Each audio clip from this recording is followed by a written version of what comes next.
പടച്ചോനിൽ വിശ്വാസം ഉണ്ടോ? വിശ്വാസം ഇല്ലാന്നുണ്ടെങ്കിൽ ഈ വീഡിയോ കണ്ടോ. ഞാൻ എങ്ങനെയാണ് പടച്ചോനിലേക്ക് വിശ്വസിച്ചത്, പടച്ചോനിലേക്ക് എങ്ങനെയാണ് അടുത്തതെന്നുള്ളതിന്റെ ചെറിയൊരു കഥ ഞങ്ങൾക്ക് പറഞ്ഞുതരാം. അവിടെ കോടിക്കണക്കിന് രൂപ എന്റെ കയ്യിൽ കൂടെ ഡെയിലി ഇങ്ങനെ കടന്നുപോയൊരു സമയം ഉണ്ടായിരുന്നു. നല്ലോണം കച്ചവടം ചെയ്ത് അത്യാവശ്യം ആൾക്കാരൊക്കെ അറിയുന്ന ഒരു ബിസിനസ് ചെയ്യുന്ന ഒരു മനുഷ്യനായിരുന്നു ഞാൻ. എന്റെ ജീവിതത്തിൽ എനിക്ക് വലിയൊരു പരീക്ഷണം കിട്ടി. പടച്ചോൻ എന്റെ സ്വത്തുക്കളൊക്കെ എടുത്തു കളഞ്ഞ് വലിയൊരു പരീക്ഷണം എനിക്ക് തന്ന് ഞാൻ സാമ്പത്തികമായിട്ട് ഭയങ്കര ഞെരുക്കത്തില്, സാമ്പത്തികമായിട്ടും മാനസികമായിട്ടും ശാരീരികപരമായിട്ടും ഒക്കെ ഞാൻ തളർന്നു പോയി ഈ ഒരു ഇൻസിഡന്റിന് ശേഷം.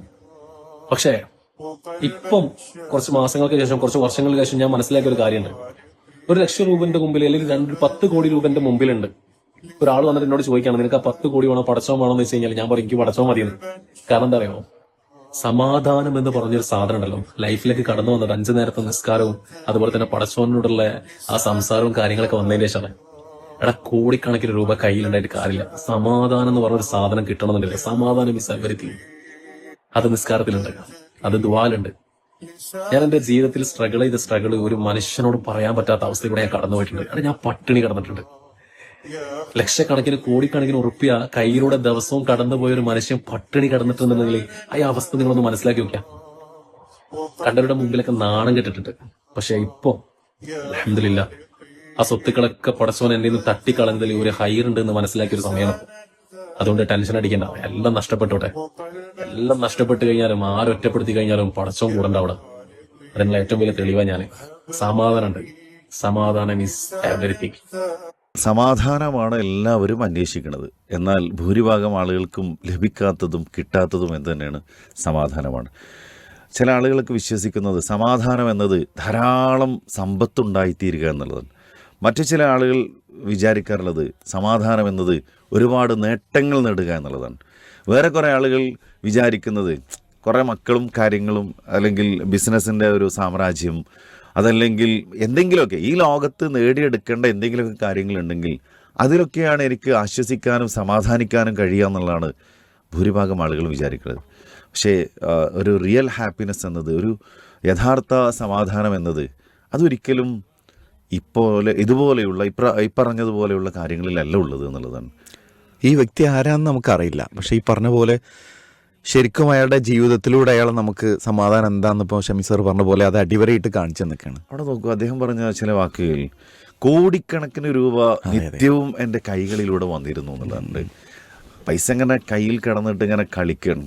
പക്ഷെ അപ്പോഴൊന്നും അദ്ദേഹത്തിന് കിട്ടാത്തൊരു സമാധാനമുണ്ട്. പിന്നീട് അദ്ദേഹം പറയുന്ന ഒരു വാക്കെന്ന് വെച്ചാൽ, ഇന്ന് 10 കോടി എൻ്റെ മുന്നിലിട്ടിട്ട് പറയാണ്, ഇത് വേണോ, നമസ്കാരം വേണോ, ഞാൻ ആ പൈസ എല്ലാം സ്വീകരിക്കാം, മറിച്ച് ആ ഇബാദത്താണ്, നമസ്കാരമാണ്. കാരണം അയാൾ അനുഭവം കൊണ്ട് അയാൾക്ക് ബോധ്യപ്പെട്ടു. അതെ അതെ അതെ.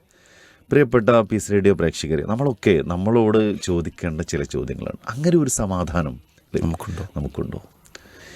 ഇങ്ങനെയുള്ള സമാധാനങ്ങൾ ഉണ്ടാവേണ്ട ആളുകളാണ് നമ്മൾ, അല്ലേ? അഥവാ നമ്മൾ ചെയ്യുന്ന ഇബാദത്തുകളിലൂടെയും പ്രാർത്ഥനകളിലൂടെയും അതുപോലെ മറ്റു സേവന പ്രവർത്തനങ്ങളാണ്, അതിലൊക്കെ നമ്മൾക്ക് കിട്ടേണ്ടത് അള്ളാഹുവിങ്കിൽ നിന്നുള്ള ആ ഒരു സമാധാനമാണ്.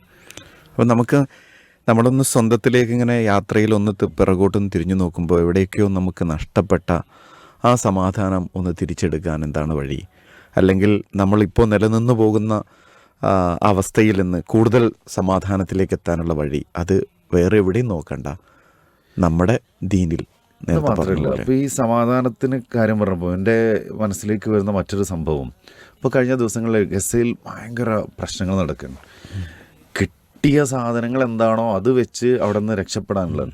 പക്ഷെ അവിടെ പോകുന്ന സമയത്ത് ഒരു ചെറിയ കുട്ടിയും ആ കുട്ടിയുടെ കൂടെ 2-3 ആളുകളൊക്കെ ഉണ്ട്. അപ്പോൾ ആ കുട്ടിയോട് ഒരാൾ ചോദിക്കുന്നുണ്ട്, എന്താണ് ഈ അവസ്ഥയിൽ നിങ്ങൾക്ക് പറയാനുള്ളത്? അപ്പോൾ കൈകൾ ഉയർത്തിയിട്ട് പറയാം, അൽഹംദുലില്ലാ. നോക്കൂ, അവിടെയും എല്ലാം നഷ്ടപ്പെട്ടിട്ടുണ്ട്. ഉപ്പയെ നഷ്ടപ്പെട്ടിട്ടുണ്ടാവാം, കുടുംബങ്ങളെ, കൂടപ്പിറപ്പുകളൊക്കെ നഷ്ടപ്പെട്ടിട്ടുണ്ടാവും. പക്ഷെ ഇവയൊക്കെ നഷ്ടപ്പെട്ടാലും ജീവിക്കാനുള്ളൊരു അവസരം എനിക്കുണ്ടല്ലോ. അവർക്ക് ആവശ്യമായ ഭക്ഷണം അവിടെ ഇല്ല, കുടിവെള്ളം പോലും പ്രയാസപ്പെടുന്ന ഒരു ജനവിഭാഗമാണ് അവിടെ ഉള്ളത്. അവർ പോലും പറയുന്നത് ഇങ്ങനെയുള്ളതിൽ അൽഹംദുലില്ലാ എന്നുള്ളതാണ്. തൊട്ടടുത്ത നിമിഷം എന്ത് സംഭവിക്കുന്ന അറിയില്ല, പക്ഷെ അൽഹംദുലില്ലാ. ആ ഒരു സമാധാനം എന്നത് വേറെ എവിടെ നമുക്ക് ലഭിക്കില്ല എന്നുള്ളത്.